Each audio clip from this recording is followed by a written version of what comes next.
بسم الله الرحمن الرحيم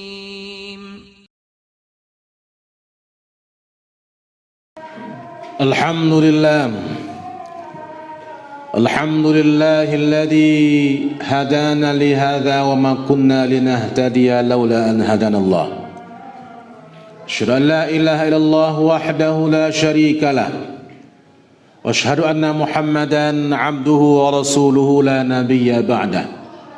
اللهم فصل وسلم على هذا النبي الكريم وعلى آله وصحبه أجمعين. عباد الله، أوصيكم ونفسي بتقوى الله فقد فاز المتقون. يا أيها الذين آمنوا اتقوا الله حق تقاته ولا تموتن إلا وأنتم مسلمون. ثم صلوا على نبينا محمد وعلى آله وصحبه أجمعين.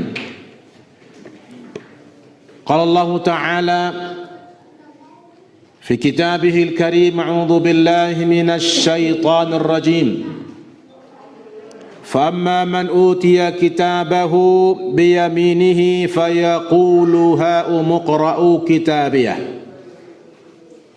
وقال في آيات أخرى: فأصحاب الميمنة ما أصحاب الميمنة وأصحاب المشأمة ما أصحاب المشأمة.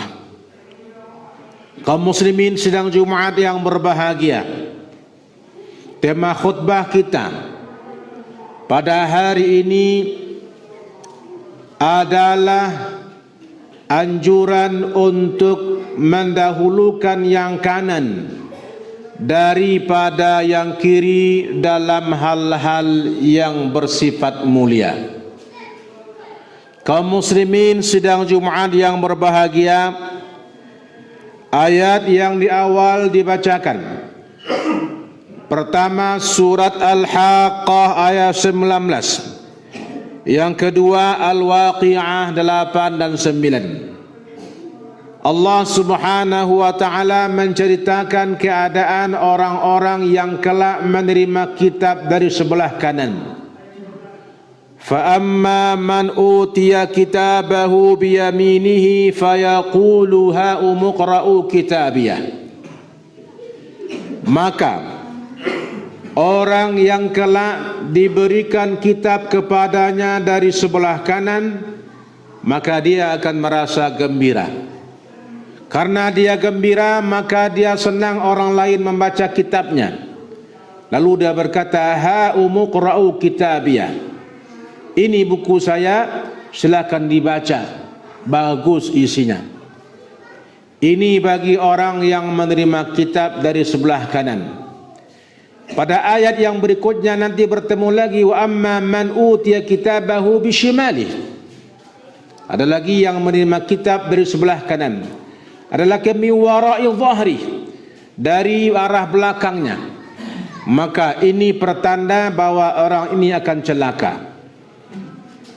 Maka kaum muslimin sidang Jumat yang berbahagia, orang golongan kanan, orang yang menerima kitab dari sebelah kanan adalah orang yang akan bahagia nanti di akhirat. Kemudian dalam soal Waqi'ah, Allah subhanahu wa ta'ala memuji orang-orang golongan kanan dan mencela orang-orang golongan kiri. Fashabul maimanati ma ashabul maimanah. Maka golongan kanan, alangkah bahagianya golongan kanan. Washabul mash'amati ma ashabul mash'amah. Dan orang golongan kiri, alangkah celakanya golongan kiri. Kembali Allah subhanahu wa ta'ala memuji, menampakkan kepada kita golongan kanan golongan baik, golongan kanan golongan surga. Oleh karena itu kaum muslimin sidang Jumat yang berbahagia, Nabi kita sallallahu alaihi wasallam dalam rangka bertafaul, dalam rangka bertabarruk, beroptimis, berharap mencari keberkahan dari yang kanan, maka beliau sallallahu alaihi wasallam senang mendahulukan yang kanan daripada yang kiri dalam hal-hal yang mulia. Sebaliknya dalam hal-hal yang kotor, dalam hal-hal yang keji, maka Nabi sallallahu alaihi wasallam terbalik mendahulukan yang kiri daripada yang kanan. Kaum muslimin sidang Jumat yang berbahagia, maka Imam Ibn Hajar Al-Asqalani dalam kitab Fathul Bari mengatakan bahawa Nabi menganan-anankan bertayamun menggunakan yang kanan dari yang kiri, mendahulukan yang kanan dari yang kiri, berada di sebelah kanan, menghadap ke kanan. Itu adalah dalam rangka bertafaul, berharap menjadi golongan kanan. Nah, dalam hal apa saja Nabi SAW mencontohkan berkanan-kanan supaya nak kita tiru. Sebab setiap kita kaum muslimin yang berbahagia berkeinginan untuk mencari golongan kanan, dan kita ingin pula meniru Nabi bagaimana Nabi berkanan-kanan. Barang siapa yang mencintai sunnah Nabi, kelak bersama Nabi di akhirat. Ar-rajulu ma'a man ahabba. Seseorang, kata Nabi, kelak bersama orang yang dia cintai. Mudah-mudahan dengan meniru Nabi berkanan-kanan termasuk kita kepada orang dicintai oleh Rasulullah sallallahu alaihi wasallam. Kaum muslimin sidang Jumat yang berbahagia, dapat kita bagi kepada dua kelompok saja. Yang pertama kelompok ibadah, yang kedua kelompok kegiatan harian atau adat kebiasaan. Kita mulai dari yang pertama dalam hal ibadah. Nabi berkanan-kanan dalam ibadah. Yang pertama bersuci. Bersuci banyak pula macamnya, mulai dari berwudu. Nabi SAW mengajarkan kepada kita mulai dari kanan dan baru yang kiri. Yang pertama ketika memasukkan air ke hidung, istinsyak bahasa Arabnya, maka Nabi SAW mencontohkan memasukkan air ke dalam hidung menggunakan tangan kanan, mengeluarkan air menggunakan tangan kiri. Menghirup air namanya istinsyak, mengeluarkan air namanya istinsar. Maka Nabi gunakan kanan untuk masukkan air, membuang air dengan kiri karena sudah keluar kotoran dari hidung. Yang berikutnya adalah ketika masuk kanan, seperti dalam hadis Utsman bin Affan, thumma ghassala yadahu al-yumna 3 marratin thumma al-yusra mithla dhalik. Kemudian Utsman bin Affan mencontohkan beliau membasuh tangan yang kanan sebanyak 3 kali, lalu yang kiri pun seperti itu pula.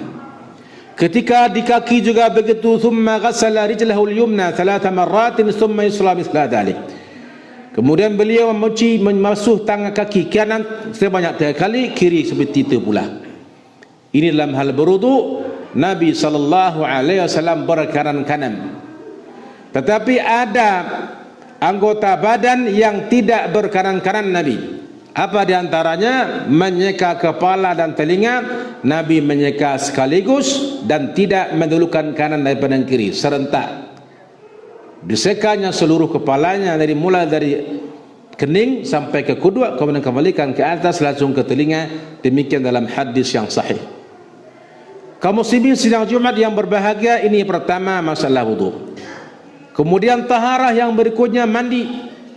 Juga Nabi SAW dalam hal mandi wajib, beliau SAW sebagaimana diceritakan oleh Siti Aisyah adalah berkanan-kanan. Dimulai dari beristinja cebok, kemudian Nabi berwudu, kemudian baru Nabi mandi. Bagaimana cara Nabi mandi? Nabi siram kepala beliau sebanyak 3 kali, baru kemudian menyiram yang kanan, baru kemudian menyiram yang kiri. Nabi mandi, maka kanan dahulu disiram, baru yang kiri. Apabila orang mandi dengan gayung, maka dia yang sendiri tangannya yang menggayungi, menyiramkan yang kanan, baru kiri. Apabila mandi di pancuran, maka dibasuhlah badannya dimulai pancuran itu kepada air mengalir, yang kanan dahulu baru yang kiri. Kemudian dalam hal bertayamum juga begitu. Nabi SAW menyeka muka 1 kali, lalu menyeka tangan yang kanan 1 kali, kiri 3 kali, juga berkanan-kanan. Ini namanya dalam bertaharah. Nabi SAW melaksanakan ibadah ini dengan berkanan-kanan. Begitu pula dengan masalah mandi jenazah. Nabi berkata kepada Ummu Atiyah dan kawan-kawannya yang sedang mandikan jenazah seorang putri beliau. Apa kata Nabi? Ighsilna'a bima'in wa sidrin. Basuhlah, mandikanlah dia dengan air dan daun bidara. Ibda'na bimayaminihinna wa mawadhi'ul wudu'i minha. Mandikanlah dia dengan memulai dari yang kanannya dan anggota wudu'nya. Maka Nabi pun mengatakan mulai dari yang kanan dan anggota wudu'. Oleh karena itu cara mandi jenazah persis sama dengan mandi wajib, mulai dari istinja, berwudu, mandi sebagaimana mandi wajib biasa.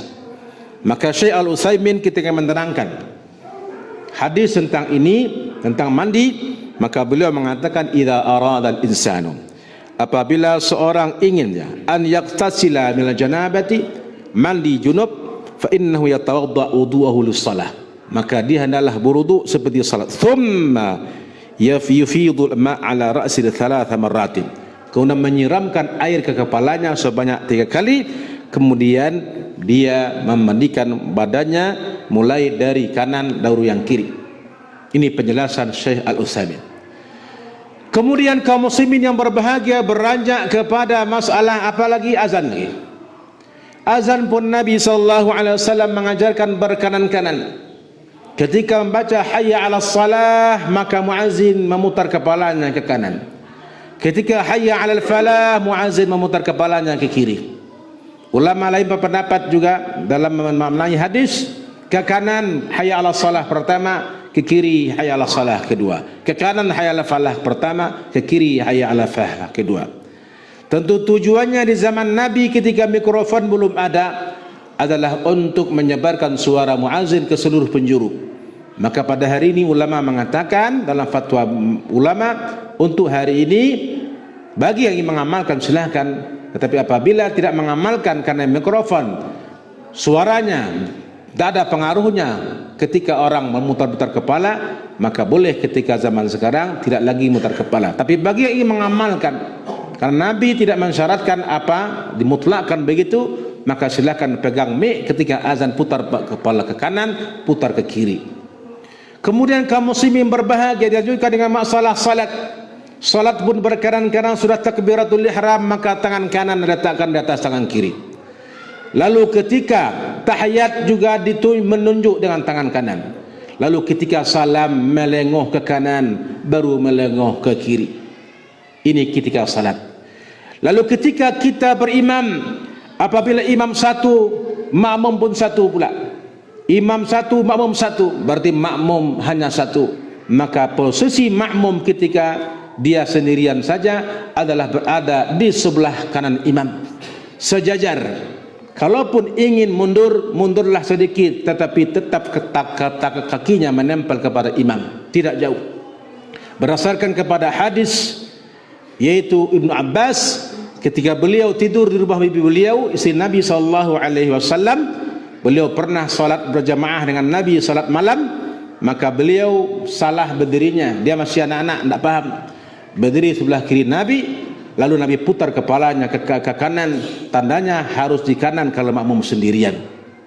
Kemudian kaum muslimin sidang Jumat yang berbahagia, lanjut kepada masalah yang berikutnya, masalah keseharian. Masalah keseharian, masalah adat kebiasaan sehari-hari. Maka Nabi SAW berkanan-kanan dalam hal-hal yang sifatnya perbuatan mulia, perbuatan yang baik.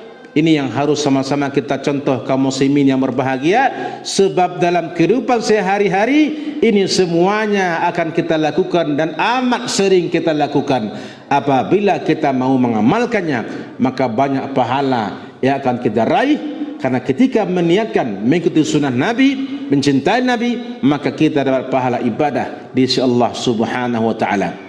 Di antaranya kaum muslimin, sabda Nabi berdasarkan kepada hadis Nabi sallallahu alaihi wasallam dari Siti Aisyah. Apa kata Siti Aisyah? Kana Rasulullah sallallahu alaihi wasallam yu'jibuhu at-tayammun fi tana'ulihi wa tarajjulihi wa fi sya'nihi kullihi. Dalam riwayat lain, wa fi tahurihi. Adalah Nabi sallallahu alaihi wasallam menyukai berkanan-kanan dalam bertana'ul. Tana'ul artinya bersandal.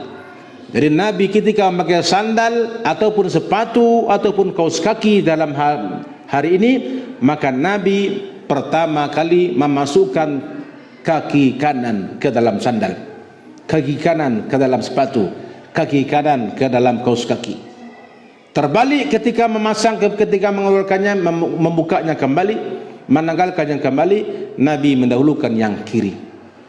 Kemudian begitu pula wa tarajjulihi, ketika menyisir rambut Nabi sallallahu alaihi wasallam mulai dari kepala sebelah kanan baru kepala sebelah kiri, sampai menyisir rambut pun Nabi berkanan-kanan.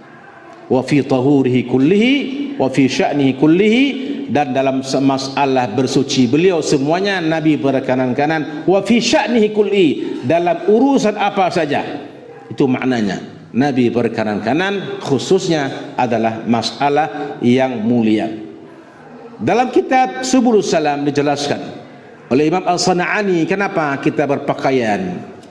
Dalam hadis ini sandal mewakili pakaian. Jadi kalau kita memakai baju, lengan kanan dahulu, baru yang kiri. Memakai celana, maka juga yang kanan baru yang kiri. Melepaskannya, lepaskan lengan kiri baru yang kanan, kaki kiri baru yang kanan. Apa hikmahnya? Kaum muslimin yang berbahagia, hikmahnya adalah bahawa yang kanan adalah lebih mulia, yang kanan adalah lebih kuat. Maka hendaklah yang lebih mulia ini lebih lama memakainya, lebih lama memakainya untuk yang baik-baik. Maka ketika kanan dahulu kita masukkan lengan kita ketika memakai baju, kemudian lengan kanan pula yang terakhir dibuka karena kiri yang dahulu dibuka, maka lebih lama yang kanan ini menikmati lengan kanan ini. Jadi berpakaian, bersandalkah kita, berbajukah kita, bercelana kita adalah perbuatan baik, karena orang nak berpakaian terbuka auratnya. Maka dalam hal yang baik, yang kanan harus lebih lama menikmatinya daripada yang sebelah kiri ini. Ini hikmahnya kaum muslimin sidang Jumat yang berbahagia. Kemudian dalam banyak hadis yang lain jelasan selain yang tadi, apalagi, yaitu taqlimu al-azfar, yaitu ketika memotong kuku. Ketika memotong kuku, mulai dari kuku tangan yang kanan baru yang kiri. Syekh Al-Utsaimin juga menerangkan bahwa caranya adalah ambillah potong kuku dengan tangan kiri, lalu mulailah memotong dari jari yang kelingking di sebelah kanan, baru jari manis, kemudian jari tengah, baru jari telunjuk, baru jempol yang kanan. Ketika yang kiri akan dipotong, maka ambillah pemotong kuku dengan yang kanan, lalu kemudian potong dari jempol, kemudian telunjuk, jari tengah, jari manis, kemudian jari kelingking. Ini urutannya ketika kita memotong kuku. Begitu pula ketika memotong kumis, mulai dari kumis yang sebelah kanan baru yang kiri. Kemudian ketika mencabut bulu ketiak, di antara sunnah fitrah, mulai dari cabut yang kanan baru yang kiri. Begitu pula ketika mencukur rambut, yang kanan baru yang kiri, membotakkan rambut, yang kanan baru yang kiri.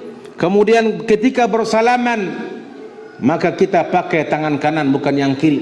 Ketika memberi dan menerima, yang kanan bukan yang kiri. Kemudian kaum muslimin yang berbahagia ketika makan dan minum, Nabi sallallahu alaihi wasallam bersabda, "Samillah wa kul bi yaminika wa kul mimma yalika."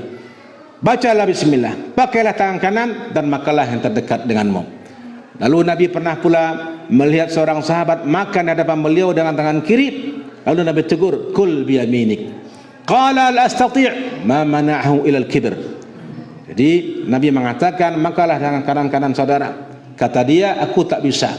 Tidak ada yang menghalangi dia kecuali kesombongan. Jadi dia mu'anid namanya, membangkang kepada Nabi. Kata dia, "La astati'."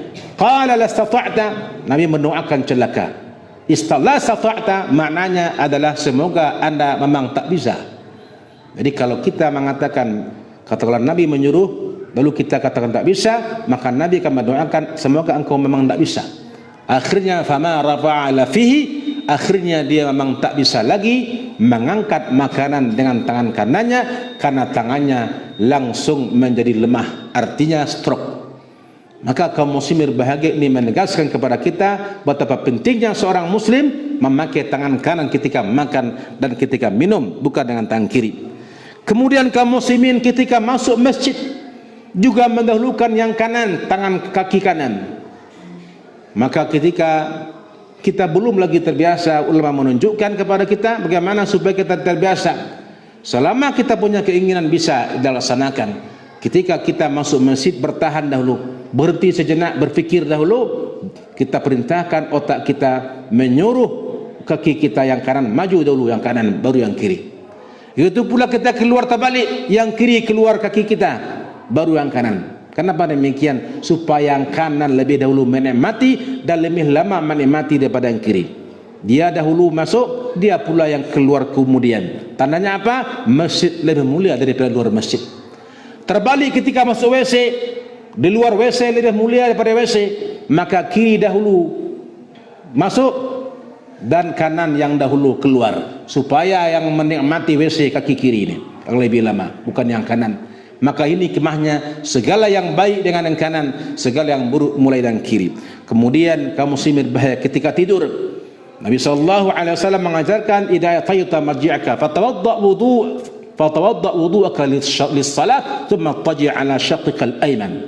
Apabila engkau ingin keranjang keperaduanmu, maka hendaklah engkau berwudu seperti salat, kemudian ittaji', berbaringlah di arah kiri kanan, di arah kanan, berbaringlah ke arah kanan. Ini yang diajarkan oleh Nabi kita sallallahu alaihi wasallam.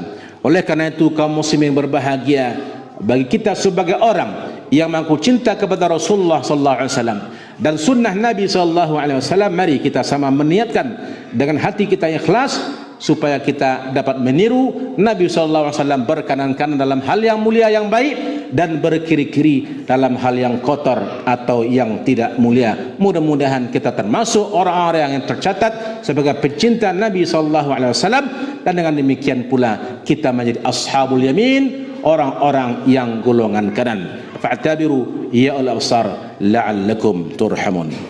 Syukran ya Rabbi, syukran, hadaita qalbi, syukran.